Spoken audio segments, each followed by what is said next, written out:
Carl and Liam here from Games, Brains and Head-Banging Life, gbhblofficial.com for short. It's We're Afraid of the Dark, our Are You Afraid of the Dark's episodic review. We are up to episode 10 of season 3. It is The Tale of the Dream Girl, written by David Preston and directed by David Winning. This is an interesting episode, and we've got four members of the cast really that are worth mentioning here. Fab Filippo as Johnny and Jelly, Shayna Vaughan as Donna Maitland, Andrea Nemeth as Erica Angeli, and Barbara Jones as Mrs. Angeli. And that's it. Three members of the Angelis and then a Maitland. Um, yeah. Right. This is there's some interesting facts in this one. And some of it, if you read beforehand, kind of gives the game away, I'm afraid. Which in itself is a problem to a degree. But then, if you've seen your fair share of horror and stuff over the years, you'll quickly be able to attach the dots here. As many online sources speculate that this episode was the direct inspiration for the film The Sixth Sense. However, M. Night Shyamalan has actually been asked about this, if you can Oh, believe that. really? Now, Wow. admittedly, I haven't found a source for this. It was on the wiki, so I'd prefer to know if there was a source for this because it doesn't necessarily mean it's true. But I'm just going to repeat it. But apparently, he was asked and he responded with, "That's really weird. I don't think I've ever seen that show. I don't want to ignore something that might have been an influence, but nothing rings a bell when you say that." So a very fair way to sort of put it. Him sort of saying, "Well, look, I don't know it, but didn't mean he didn't see it perhaps at a certain time, and it then had an influence on him without even knowing." Yeah, I mean, obviously, you can, if you really really get very, over the top in terms of analyzing it, you probably could say there's a slight similar, but at the same time, not really. That there, after I saw it, I was like, yeah, I kind of get what people, but then, if we're going to really start picking apart every single ghost story, we're going to find links with a lot of this stuff. If anything, it's like the whole concept around it is very similar to a lot of Goosebumps and Are You Afraid of the Dark episodes, about ghosts and good ghosts, bad ghosts, that kind of stuff. Well, creator DJ McHale has said that when he saw The Sixth Sense for the first time, he saw the twist coming because of the similarities to this episode. I am calling bullshit on that. Yeah, no, I just don't. Yeah, it's just so I don't really see it. I don't see it. Sorry. And according to DJ McHale, this was the episode he was personally the least involved with because the script came his way and he had no notes as he felt it was perfect. I thought that was a cool little. I thought that's nice. I always think like, and I guess we've had this lot with DJ McHale. I'm going to give him some credit as a creator, as a showrunner as well. When it's been time to give other people their props, he steps back and says, "Yeah, this is great because of this and that, whatever, and so on." Yeah, it's nice. This is the highest rated episode on IMDb, but hey, remember, folks, IMDb is not your go-to of seer of everything because everybody is wrong. Should not be the highest rated episode in any way, shape, or form. It is good and it has some really good elements, but for goodness sake, are we serious? This is the highest rated. Oh, I'm staggered by that.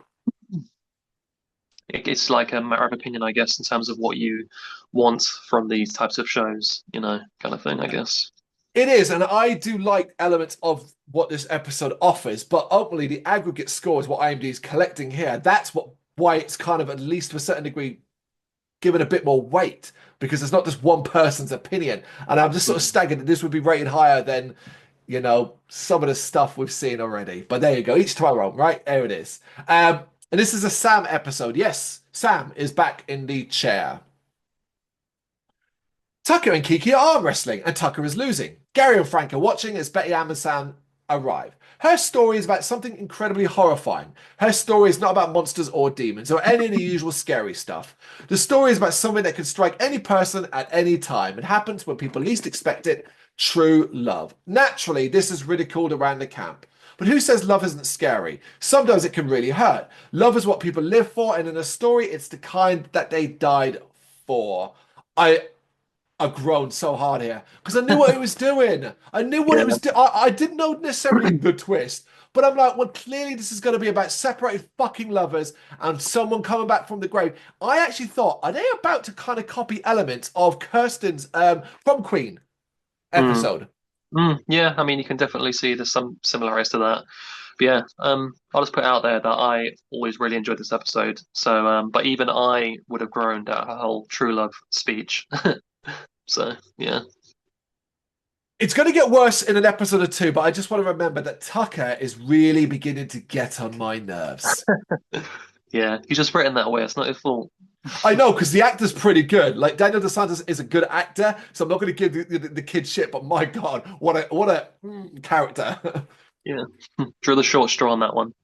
Yeah. Submit for the approval of Midnight Society. This is the tale of the dream girl. Johnny Angeli and Erica Angeli are teenage siblings who are really close.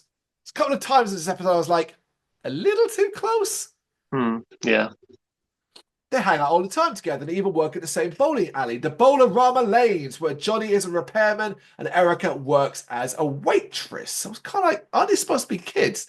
This is some of hmm. the older people in this episode. True, true. One night on the way out after closing late, Johnny finds in his locker a silver ring and is confused about how it got there. His sister doesn't know either, and as Johnny looks it over, he ends up putting it on his small finger where it gets stuck. And later, even we even see he still can't get it off. That will suck. Erica's finishing her homework when her mother comes in and tells Erica to go to bed. When Johnny says goodnight to his mother, he is basically blank. And Erica defends it as the mother just has a lot on her mind right now. And that was it. Listen, if you immediately don't know what's happened here, like based off this one scene, I think it's too egregious. They went too egregious immediately with this, and then by having Erica offer an explanation rather than just ignoring it, because they ignore it, I just think maybe it's because like I could fill in the gaps. Oh, I won't even think about it. But having Erica go, oh no, she ignored you because of this. I was like, no, you just highlighted it, and there's no way a mother is ignoring their kid like that. Yeah, I mean, in its defense, I will just say that people watching it, maybe for the age it's aimed at, I don't think would necessarily pick up on those things. That's obviously like we're just giving our opinion at this point in Yeah, time, but definitely, especially from watching as a young age, I didn't pick up on it. So, maybe I'm stupid. I guess it's like the Sixth Sense thing. When you go back and watch it, it seems glaringly obvious, but when you watch it the first time, you didn't really like pick up on it. But also, what you said is true. In that, coming to the defense of someone getting ignored in that kind of scenario does kind of raise some red flags. Whereas the Sixth Sense, which apparently it's quite similar to, it did the opposite, where it did it well, where it never made excuses as for why people were not responding to Bruce Willis's character, or yeah, it just kind of like went along, and it didn't. It made you like as the audience decide, oh, why maybe that's happening, or little reasons why it could be happening in the story, but it didn't have a character come in and say, hey, his wife's not looking at him in the dinner at the dinner for this reason, you yeah, know. that's it. Yeah. Exactly that. And you are right. It is aimed at a younger audience, but I would stand on this argument more. I think anyone, I don't like any. I'm not trying to talk down to young people at all here, particularly what it's aimed at. But I think this has got this themes and this isn't going to connect with a young audience the way the others are. It doesn't have shocks. It doesn't have stuff to kind of. It's a sad story told over a long 20-minute, 24-minute period of time. I'm not sure who this is aimed at, if I'm honest. Yeah, exactly. I mean, that's a good point also because it kind of makes a point at the very beginning of the episode and at the end of showing that like people like around the camp, they're kind of there to see scary stories, and like that's probably what a lot of people watching the show are there for as well. And it kind of makes a point of like them not really getting it even at the end.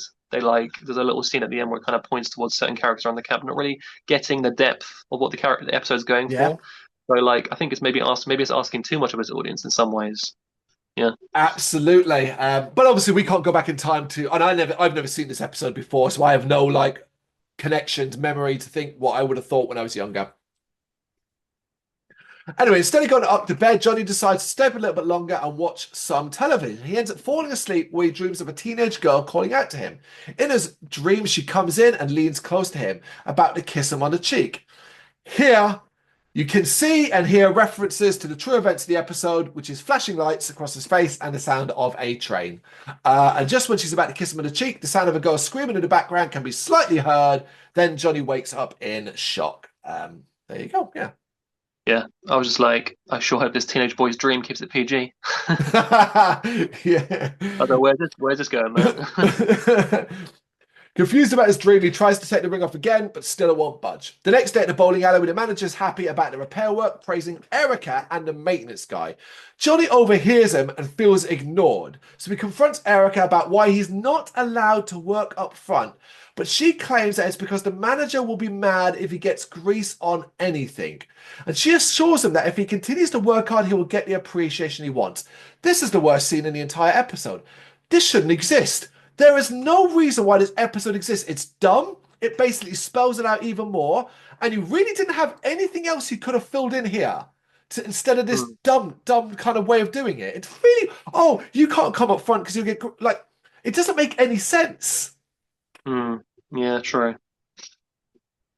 Johnny now tells Erica about his odd dreams as of late, describing the girl. Erica tries to assure him that it's okay. Every guy dreams like that now and again.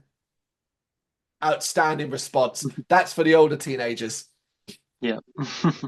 Johnny thinks the girl in his dream looks like another girl nearby at a table. This is Cheryl Lightheart, so he decides to go talk to her against Erica's wishes. He tries to speak to her and her friends, but she rudely dismisses him, acting like he doesn't even exist. And this is where they nail it.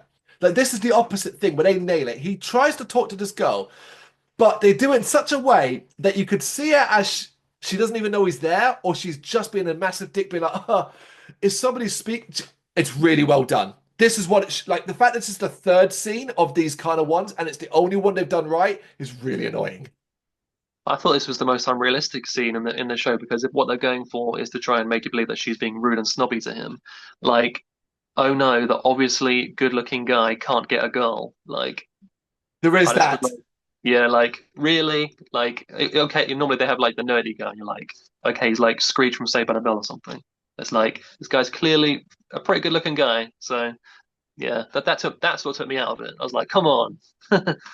Damn it, yep, you're absolutely right. He is a good-looking guy. He is, you're right. But he does hold himself in an awkward way. So I'm going to give it that. Maybe it's that, it's shyness. I don't And his know. and obviously the job he has, she looks down on him for being like a grease monkey type, thing, There you go. Later in the locker room, Johnny can't find any of his stuff in his locker. Before he can worry about, though, he hears the girl calling his name again. This girl, Donna, calls him and Johnny begins to follow, leading to the sound of a train again and a girl screaming. This time it's so loud that Johnny has to cover his ears, except he then looks up and sees nothing around him and it appears to have just been someone getting a strike. Right? Obviously not. Johnny heads home and is once again blanked by his mother. Fucking bitch. I mean, I'm so used to terrible parents in these shows, it kind of works. It's like they've been building up to this moment, so I'm like so Yeah, used to how shitty the parents are. It's like it makes sense. yeah. This is not out of the ordinary. He sees her drop a letter addressed to him, one that contains a love poem from a girl named Donna Maitland. Now, I'm going to try and remember this specific scene for the end after the reveal, because this scene is really weird in context. E.g., Mm, why his mother would be carrying this letter around so far after the events at the end is a little odd. And really, it's here just basically, it is a MacGuffin. It's here for convenience. mm, Johnny goes to talk to Erica and reveals that Lalera is asking him to meet Donna that night at the Bolarama snack bar. Although he has a weird feeling about it, he must go. That night, he goes to the snack bar after hours and finding it surprised to be open, and it looks more like a 1950s diner. Curious, Johnny queries it being open, and a waitress who seems to know him tells him they're never closed because they're the night shift. And there's the patrons all kind of look at each other in a knowing way here. We should note there's a little bit of paleness going on here. Like you can kind of see what they've got an idea from here, but they're not fully committing to it for obvious reasons. And sitting down and wait for Donna, Johnny gets his favorite snack, which is hot apple pie a la mode, which is apple pie with a scoop of vanilla ice cream on top and a cola chaser. Which I watched this episode when I was hungry. That sounds lovely. that sounds really nice. But also, I'd like to highlight that I really enjoyed the whole bowling alley transformation here, the whole 50 look and aesthetic. I Yeah. thought it was done really well. I actually got a kind of like the Shining kind of vibes a little bit, him sitting at the bar and stuff. It had like a similar feel to it, man. I really liked it. Well, I also got just a touch, just with some of the color schemes, Beetlejuice, a little bit of that. Not to the garish levels, but just a little, because basically I quickly caught that this was like call it a waiting room in the afterlife if you want, or an area in between things. And that intrigued me, where perhaps, like, I like that. But I agree with you. I really liked it as well. Again, though, I'm going to come back to this. It's got, because of the ending, this makes very little fucking sense in the grand scheme of things as to the period. Because immediately I'm like, oh, okay, because what is that? How long ago is that? How long Yeah. ago the thing happened? How many times has this, kind of thing been happening type thing? Yeah, Anyway, the food's a nice distraction as Donna's taking her time. She does end up arriving though, promising to never stand him up, as she can't because he's wearing her ring. I don't get that line at all. Mm. No, I don't get that. He offers it back, but she turns her attention to dancing, which he agrees to do. He asks her who she is and how she knows him. She tells him he must know because he's wearing her ring. She won't listen to his denials and tells him that it's almost time to go, asking him to come with her. Looking at the clock, the waitress tells him they better hurry, and suddenly the clock chimes. Donna says it's too late right now, however, she'll wait for him and then she leaves. Obviously very confused, Johnny tries to chase her, but bumps into a table and falls over, and when he gets up, the place is empty. Folks, I'm as confused as you because none of this makes fucking sense. And again, contextually, by the end, none of this even matters. They're implying there's some sort of time limit on things, yet that's clearly not the fucking case. For some reason, Donna is still talking well, she's talking mysteriously for our benefit, not for his benefit. Because at the end, she'll just start saying things matter of factly. She'll just start behaving like, well, basically, like not a fucking ghost. Like Yeah. it feels so. It feels like they're going out of their way, and at this point, they probably shouldn't be trying. What they should have done was revealed things early and then Mm. develop the story that way. But here they're desperate, so desperately keep it hidden, even though it's so obvious. They're tripping over themselves to find ways to make it seem like mysterious. Mm. Yeah. Heading home, Johnny goes to Erica, who shows him a newspaper cutting of the girl Donna. She died in a car accident. She was with her boyfriend when their car got stuck in the train tracks. They made it out of the car, but Donna forgot her ring in the car, so went back and she never made it out. Unsurprisingly, this freaks Johnny out as it appears as though he's been dancing with a ghost all night long, and he thinks her intentions for him are more sinister now. Yeah, I like that idea. Sure. Yeah. The next day, he tries to get the ring off again, but it's still stuck. Suddenly, Donna appears, telling him not to run away from her, and she wants him to go with her. Johnny tells her to take the ring back because he doesn't want to, and she insists that it's time, and Johnny starts to freak out. Suddenly, Erica arrives, and Donna vanishes. Maybe, Donna, start with this. Come with me because you're dead too. Yeah. All of this has made Johnny incredibly tense. Erica asks him if he's sure that the ring is making all of it happen, but suddenly the phone rings. Erica answers it, and it turns out to be Donna. Oh my God. Taking the phone, Johnny demands that she leave him alone. She disappointingly tells him she's sorry and that she won't bother him anymore before hanging up. Suddenly, the ring slips off his finger. And Johnny decides, look, maybe I've just got to give her the ring back, and decides to visit the cemetery and return it. What the fuck? You can tell they were filling time here. So Yeah. she's with Johnny. Erica comes along, so she disappears. So she then reappears somewhere else, I guess, is able to pick up a phone, dial the phone, able to speak to the human person, Erica, because she speaks to Erica and then speaks Mm. to Johnny. And then after all the whole I can't leave you, I'll never be able to stand you up, just goes to me, yeah, no worries, I won't bother you anymore. What the hell is this? Mm. Explanations? Have you got any? No, I'm kind of disappointed because I always really like this episode, but as we're kind of discussing it, like yeah, it is really easy to tear apart, unfortunately. It's just really messy. That's my problem. It's just messy. Mm. And you can see the thread. They had the thread through it, but they didn't have 24 minutes worth of thread. So they're stringing bits off here and there and not Yeah. really know what to do. Yep. Okay, but at least we're at the end now, because later that night, Johnny literally trips over her grave as Erica starts to quiz Johnny on how easily he found it. She's getting quite angry here, reminding him now of what actually happened that night. And it all comes back to Johnny too. He also went back to the car to try and push Donna out of the way of the car, but it was too late for both of them. Johnny now reveals on the grave his name too, which is etched below Donna's name. He demands to know why Erica never told him, and she tells him that he just didn't remember what happened. He came back from the accident like nothing had happened. It didn't help that she was the only person who could see him too. He didn't even know he was dead. Okay, this is a strong scene. First of all, I love the angle they do with Erica. They do this angle with Erica where actually she's almost angry with him for fucking not remembering. And like it's Mm. almost like she was scared to force it because of what that might mean.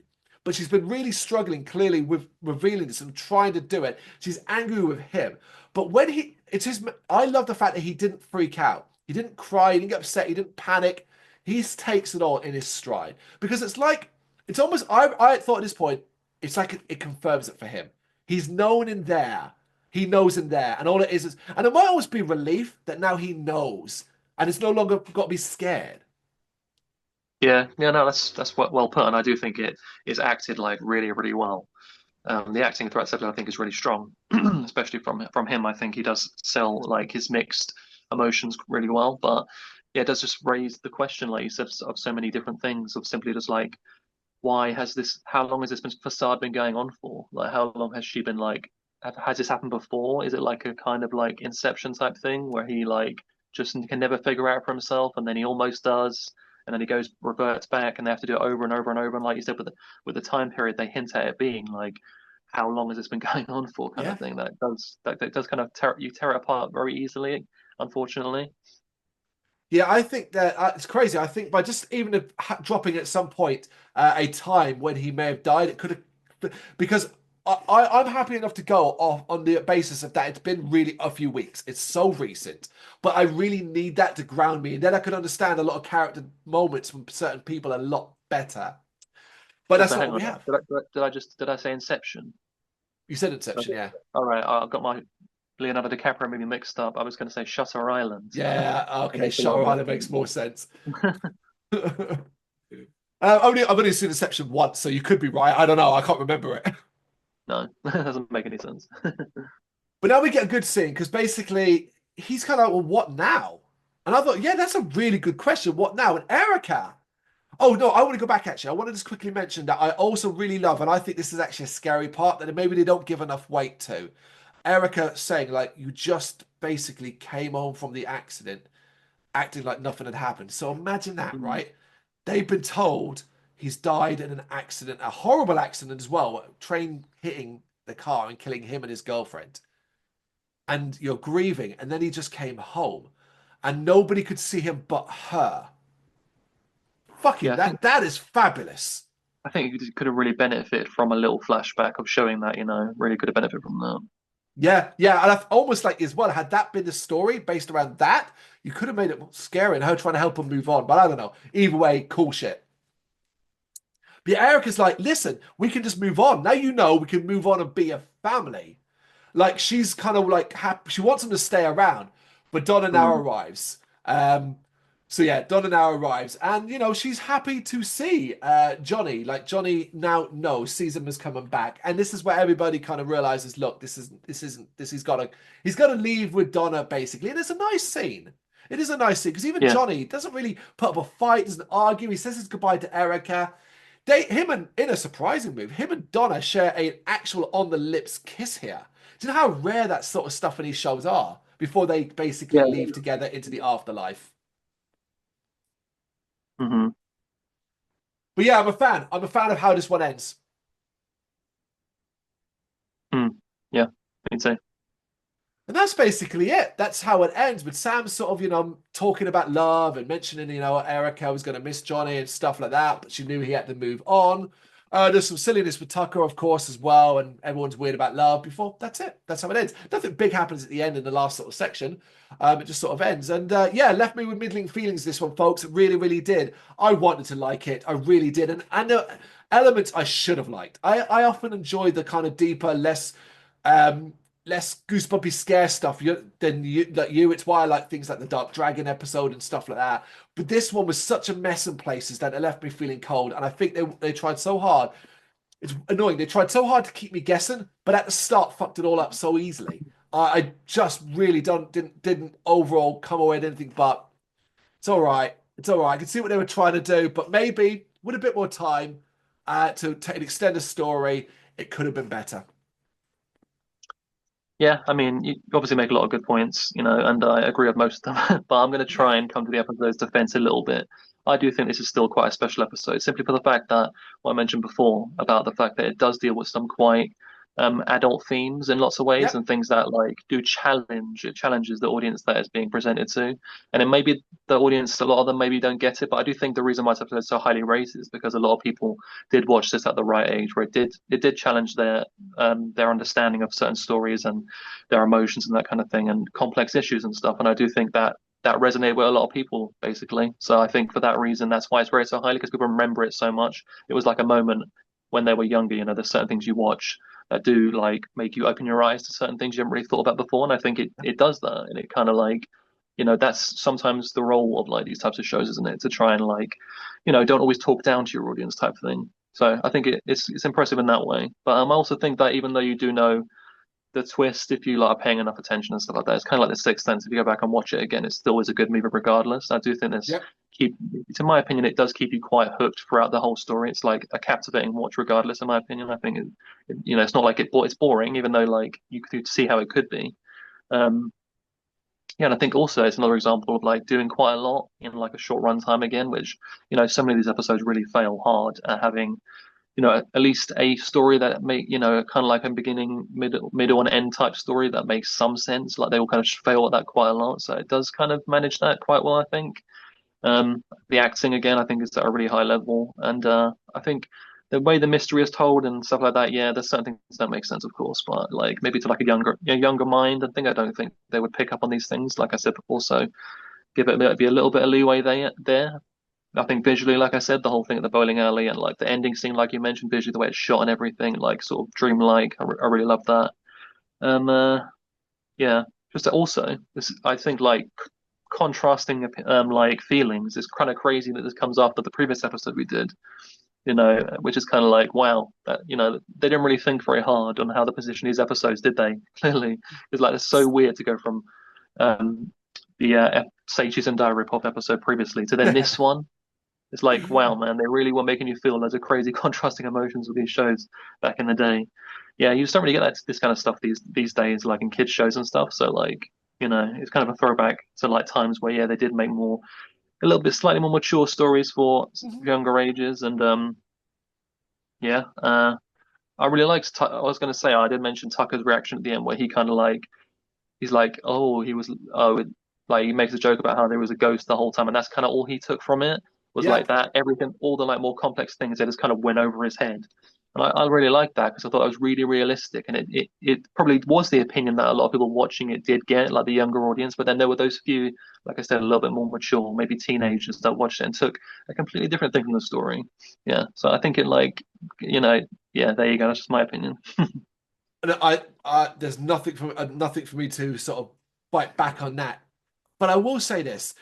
Whereas I absolutely can be rightfully criticized for viewing this from a 40-year-old man's perspective and having never experienced it and so on. And I certainly would never want to take away from anyone's childhood experience of this because if this resonated with you at an age, you are blessed and you are lucky. And I'm so glad for you because I've had that happen to me and other things. And it is very, very important. And regardless of we watching stuff, even if they don't hold out, it will continue to hold a special place in your heart. But likewise, you are still yourself an adult now, rewatching it, right? And Hmm. viewing it your more cultured eyes, if you want, more open eyes than you ever had before, and seen a lot more things. So, for example, Hmm. you mentioned Tucker there. That's fine if that's what they intended.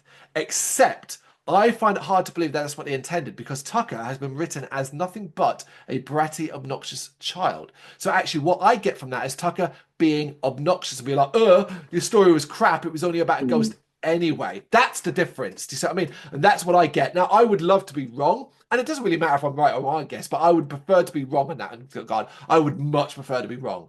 But it's kind of sometimes what I get from something like this. But we've had this happen before. The Tale of the Dark Dragon. This situation we're right now was reversed. I took Hmm. massive amounts of messages from that, where you were quite dismissive of it because of how like it wasn't certain traditional stuff it didn't do and all of that. So it does. I think it just generally is this. It's exactly what you said. It's about if it just resonates with you at a time, a place. Because even now as an adult, I can watch something and feel. I love feeling, and I felt it here. And so I took a lot from the last couple of scenes, particularly like Johnny's matter of fact reaction to basically realizing what it is. That was one of my favorite moments in the episode. So it Hmm. can work.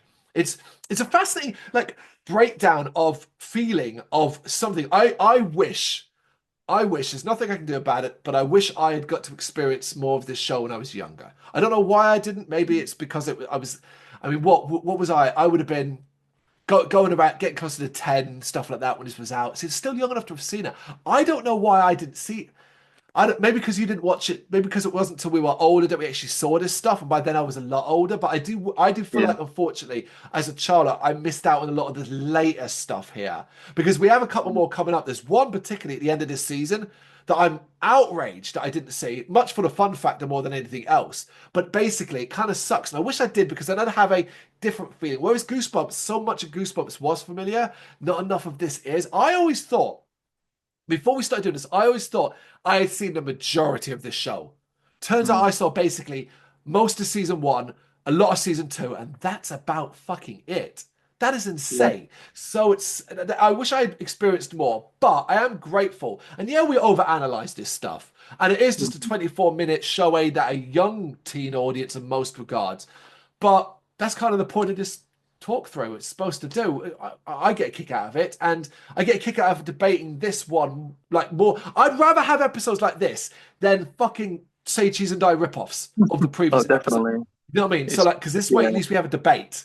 Yeah, it's fun to have the debate, and I do think if you ask most people what episodes they loved of this show, I think this would be one they do mention quite often. As you Yeah. can see, it's rated so highly. But I do think, like you say, it's a good example of like the whole rose-tinted glasses type scenario, where it's like even though we're discussing all these like issues with it, I just there's something within me I just cannot hate on this episode because of like it gives you that memory, that feeling of like the time when you first saw it and the kind of like awakening moment you had in like your childhood kind of thing. So it's like yeah, it's kind of like that, isn't it? Yeah. I'm not going to add anything else there. I think that's the perfect sign off. And that is the tale of the dream girl. You got any thoughts on this one you want to share with us? You know what to do. Let us know in the comments. Thank you very much for watching. If you've enjoyed what you've seen, please consider hitting that like and subscribe button. It does help us out. You can find us at gbhbl.com and across all social media platforms. And if you really want to give us a bit of extra support, please consider buying us a cup of coffee over on our coffee page. Thank you.